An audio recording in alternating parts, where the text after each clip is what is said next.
देखिए एनसीईआरटी में जो 6ठी से 8वीं तक होता है वो थोड़ा सा विस्तार में 9वीं 10वीं में होता है। जो 9वीं 10वीं में है वही थोड़ा सा और डेप्थ के साथ 11वीं 12वीं में होता है। तो जिस विषय में आप 11वीं 12वीं को सीधे टच कर सकते हैं, समझ में आता है, 11वीं 12वीं काफ़ी है। अगर आपको लगता है कि नहीं थोड़ा सा टफ लग रहा है, बैकग्राउंड वैसी नहीं है, तो 9 10 से शुरू कर दीजिए। अगर समय भरपूर है आपके पास तो 6ठी से करने में भी कोई दिक्कत नहीं, क्योंकि 6ठी से 8वीं पढ़ेंगे तो 9वीं 10वीं में रिवीजन अपने आप हो जाएगी उसकी। फिर 11वीं 12वीं में सेकंड रिवीजन भी हो जाएगी, कुछ नई चीज़ें भी मिल जाएंगी।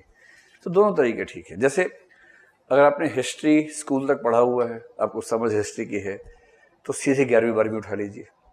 अगर आपकी साइंस की बैकग्राउंड रही, ग्रेजुएशन में आपने बीएससी लिया हुआ है या बीकॉम लिया हुआ है, तो अच्छा है कि हिस्ट्री थोड़ा सा पहले से उठा लीजिए। ये डिपेंड करेगा आपकी, हाँ जॉब है तब मामला लगे, फिर 11वीं 12वीं देखिए। अगर आप सिर्फ पढ़ाई कर रहे हैं तो भाई 6ठी की एनसीईआरटी में कितना टाइम लगेगा। मेरा अपना ख्याल है कि 6ठी की हिस्ट्री की एनसीईआरटी पढ़ने में आपको अधिकतम 2 दिन लगने चाहिए। कितने दिन लगेंगे?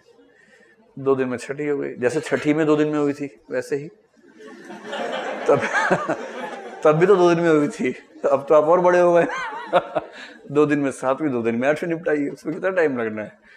तो मेरी अपनी समझ है कि हिस्ट्री 6ठी से 12वीं तक करने में आपको 20 दिन लगभग लगने चाहिए, अगर आप फुल टाइम उसको कर रहे हैं तो ऐसे करते करते 6 से 7 महीने में आप 3-4 सब्जेक्ट की एनसीईआरटी खत्म कर सकते हैं। कोई बहुत बड़ी बात तो नहीं है।